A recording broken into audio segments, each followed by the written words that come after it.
नमस्कार, स्वागत है आपका बिहार समाचार में। बिहार की तमाम बड़ी खबर की ओर बढ़ने से पहले एक नज़र सुर्खियों पर। ग्रामीण कार्य विभाग में 231 सहायक अभियंता की होगी बहाली, मंत्री अशोक चौधरी ने की घोषणा।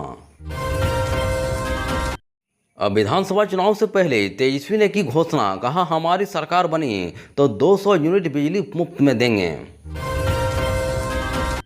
स्कूल में चूड़ा मुढ़ी खाते ही 2 दर्जन बच्चे हुए बीमार, सांस लेने में हुई तकलीफ, अब हॉस्पिटल में हुए एडमिट। सिपाही भर्ती पेपर लीक मामले में बड़ा खुलासा, प्रश्न पत्र लीक में पूर्व डीजीपी ने ली कमीशन, 10% पर हुआ था डील। अब चले जानते बिहार की मुख्य खबरों की ओर विस्तार से। दरअसल ग्रामीण कार्य विभाग के मंत्री अशोक चौधरी ने आज प्रेस कॉन्फ्रेंस किया। वहीं मीडिया से बातचीत करते हुए उन्होंने बताया कि ग्रामीण कार्य विभाग 231 सहायक अभियंता की बहाली करने जा रही है। वहीं विभाग ने यह फैसला लिया है कि सड़क का निर्माण तभी किया जाएगा जब पुल के निर्माण की इजाज़त होगी, वहीं बिना पुल के सड़क नहीं बनेगा। वहीं इस मौके पर मंत्री अशोक चौधरी और अपर मुख्य सचिव दीपक कुमार मौजूद थे।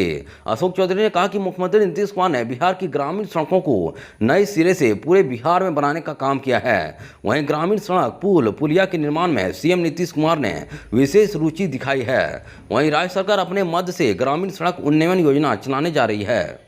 उन्होंने बताया कि 10,000 किलोमीटर सड़क इस वित्त वर्ष और चुनाव के पहले 26,000 किलोमीटर सड़क का निर्माण कराया जाएगा। 800 पुल निर्माणाधीन हैं और चुनाव आते आते 1,000 नए पुल का निर्माण कर लेंगे।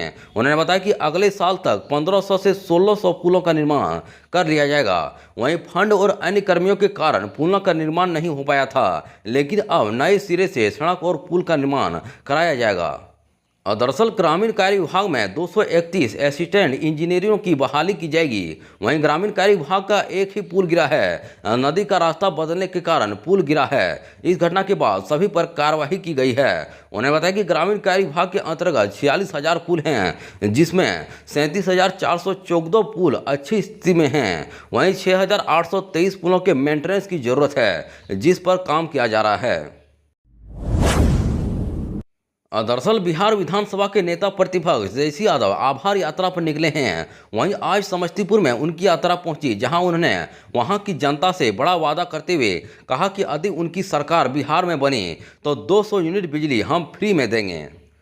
वहीं लोकसभा में नेता विरोधी दल राहुल गांधी द्वारा विदेश में आरक्षण पर दिए गए एक बयान पर हाय तौबा मचाने वाले बीजेपी पर बिहार विधानसभा में नेता प्रतिपक्ष तेजस्वी यादव ने बड़ा हमला बोला है।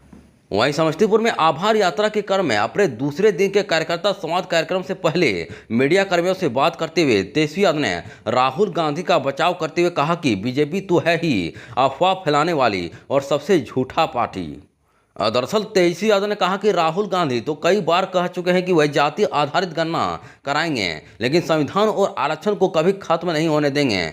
फिर भी उनके बयान को गलत तरीके से पेश कर लोगों को भ्रमित करने का प्रयास किया जा रहा है। वहीं तेजस्वी यादव ने उल्टे बीजेपी पर आरोप लगाते हुए कहा कि बिहार में मिले समर्थन के बदौलत ही बीजेपी आज केंद्र की सरकार में है। यहां से कई मंत्री होने के बावजूद बिहार के लोगों के लिए कोई काम नहीं किया जा रहा है।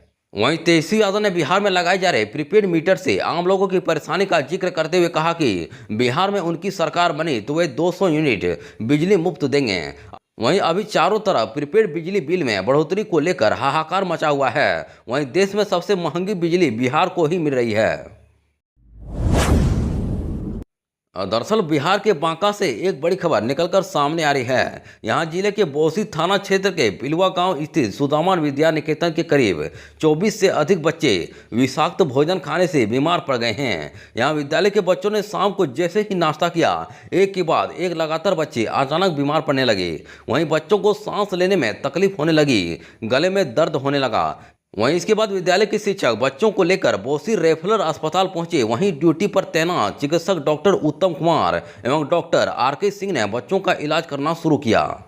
इसके बाद कुछ बच्चों की हालत ज़्यादा बिगड़ने लगी, उन्हें सांस लेने में तकलीफ होने लगी। इसके बाद चिकित्सक ने एक के बाद एक 14 बच्चों को बेहतर इलाज हेतु मायागंज एवं बांका सदर अस्पताल रेफर कर दिया, जिसमें 8 वर्षीय छात्रा सोहिल कुमार, बंटी कुमार, डेजी कुमार, अनुष्का रानी, वहीं 12 वर्षीय आदित्य कुमार, कुणाल कुमार और 9 वर्षीय दिलखुश कुमार सहित अन्य हैं। वहीं शेष बच्चों का इलाज बोसी रेफरल अस्पताल में देर रात तक किया जा रहा था। इसके साथ ही सूचना मिलने के बाद कुछ परिजन रेफरल अस्पताल पहुंच गए। बढ़ते भीड़ को देखते हुए अस्पताल प्रबंधक अमित कुमार द्वारा बांका और बाराहाट से भी एम्बुलेंस को बुलाया गया। वहीं मौके पर मौजूद डॉक्टर आर.के. सिंह ने बताया कि प्रथम दृष्टया फूड पॉइजनिंग का मामला हो सकता है। वहीं अधिकांश बच्चे ठीक हैं और खतरे से बाहर हैं। काफ़ी संख्या में बच्चों के परिजन रेफरल अस्पताल में जुट गए और बच्चों का हालचाल जानने लगे। वहीं जानकारी हो कि बोसी प्रखंड के पिपवा गांव स्थित सुदामा विद्या निकेतन में करीब 200 बच्चे आवासीय में रहकर पढ़ते हैं।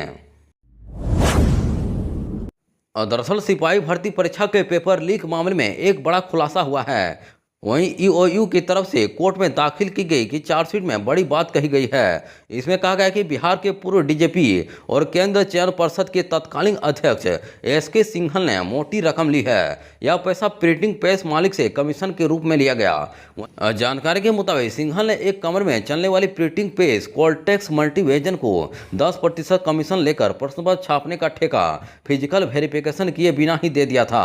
हालांकि इसको लेकर एस.के. सिंघल ने पूछताछ की है, लेकिन मामले की जांच कर रही ईओई सिंघल के जवाब से संतुष्ट नहीं है। दरअसल राज्य में 1 अक्टूबर 2023 को सिपाही के 21,000 से अधिक पदों पर बहाली के लिए परीक्षा हुई थी। वहीं परीक्षा शुरू होने से ठीक पहले इसका प्रश्न पत्र वायरल हो गया था। वहीं इस पूरे मामले की जांच करने के लिए 31 अक्टूबर 2023 को ईओयू के डीआईजी मानवजीत सिंह ढिल्लों की अगुवाई में 22 सदस्यीय एसआईटी का गठन किया गया था। यह टीम इस मामले से संबंधित कई बातों की जांच कर रही है। वहीं इस मामले में अब तक कई संवेदनशील जानकारी जांच के टीम के हाथ लग चुकी है। ऐसे में अब मामला सामने आया है।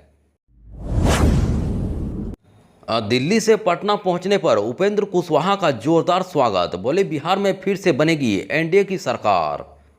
दरअसल राज्यसभा सांसद और राष्ट्रीय लोक मोर्चा के राष्ट्रीय अध्यक्ष उपेंद्र कुशवाहा बुधवार को दिल्ली से पटना पहुंचे। वहीं पटना एयरपोर्ट पर कार्यकर्ताओं ने उनका जोरदार स्वागत किया। उपेंद्र कुशवाहा ने पटना एयरपोर्ट पर पत्रकारों से बातचीत करते हुए कहा कि हम सभी दलों के नेताओं का धन्यवाद देते हैं जिन्होंने हमें यहां से राज्यसभा में भेजा है। अब हम लोग मिलकर मजबूती से काम करेंगे। वहीं बिहार विधानसभा चुनाव में सीटों के नए फॉर्मूले को लेकर अपने बयान पर वे आज भी कायम हैं। वहीं उपेंद्र कुशवाहा ने कहा कि निश्चित तौर पर लोकसभा में जो हो गया वह हो गया। उस अनुभव को लेकर विधानसभा में एनडीए का एक साथ मजबूती से चुनाव लड़ेगी और जीतेगी। वहीं उपेंद्र कुशवाहा ने कहा कि बिहार में फिर से एनडीए की सरकार बनेगी। दरअसल उपेंद्र कुशवाहा ने आरक्षण पर विदेश में दिए राहुल गांधी का बयान पर कहा कि यह लोग आरक्षण के सभी हितैषी नहीं रहे हैं, हमेशा विरोधी रहे हैं। वहीं विदेश जाकर राहुल गांधी ने जो कुछ बोला उस पर अब लालू यादव और तेजस्वी यादव क्या करेंगे। जमुई की पहली महिला डीएम अभिलाष शर्मा ने संभाला पदभार, बोली जिले के अधूरे कामों को करेंगे पूरा। दरअसल अभिलाष शर्मा ने आज जमुई की पहली महिला डीएम का पदभार संभाला। वहीं पदभार संभालने के बाद अभिलाष शर्मा ने कहा कि जो भी अधूरे काम होंगे उसे पूरा करेंगे।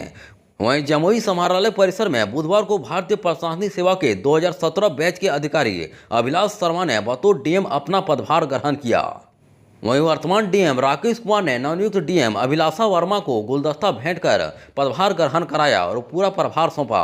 वहीं जमुई के इतिहास में यह पहला मौका है जब किसी महिला आईएएस अधिकारी को जिले के डीएम के रूप में पदभारित किया गया है। वहीं नई डीएम के पदभार संभालते ही उन्होंने वहां मौजूद पदाधिकारियों से परिचय प्राप्त किया।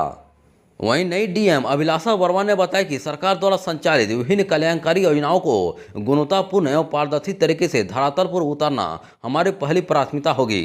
वहीं जिले में पहली महिला डीएम पदस्थापित किए जाने के सवाल पर यहां की जिले की पहली महिला डीएम बनना एक अलग चुनौती है और जिम्मेदारी का एहसास दिलाता है।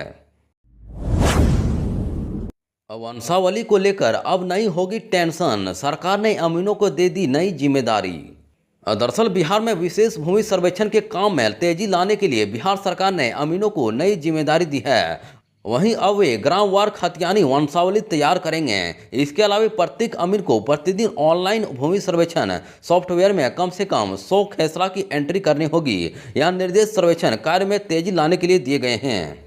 दरअसल विशेष भूमि सर्वेक्षण के काम में तेजी लाने और रैयतों को सहूलियत देने के लिए अमीनों को नई जिम्मेदारी दी गई है। इसे लेकर बुधवार को जिला बंदोबस्त पदाधिकारी ने सभी अमीन, कानूनगो और शिविर प्रभारियों के साथ बैठक की। वहीं बैठक में बताया कि सर्वेक्षण कार्य में लगाए गए अमीन ही अब ग्रामवार खतियानी वंशावली बनाएंगे।